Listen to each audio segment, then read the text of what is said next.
Okay, gandang morning po. Dito muna nga tayo kay 125. Tignan po natin muna kung ano yung problema niya. Okay. Nalakay. Lakay pandarin mo. Tignan muna natin si 125 para malaman natin kung okay yung takbo ng kuryente niya kasi marami siyang accessories. Tignan natin kung mas marami yung lumalabas dun sa pumapasok.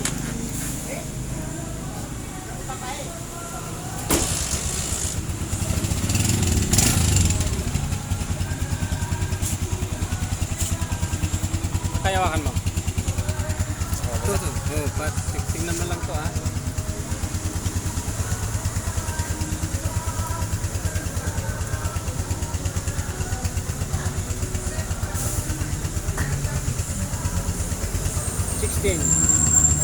Birahin mo lakay. Birahin mo. Tignan mo. Tignan na. Lapit mo. Ayun. Hindi. Wala siyang 11-16. So ibig sabihin tinatak ni Kuyang yung ano niya, yung silinyador niya at hindi tumataas yung voltahe. Lakay minsan pa lakay. Lakay minsan pa. Hawakan mo to. Ito. Yan. Mga mabuti ha. So, tignan natin. Yan, dikit mo lang. Yun. 16. Pakibira mo lakay.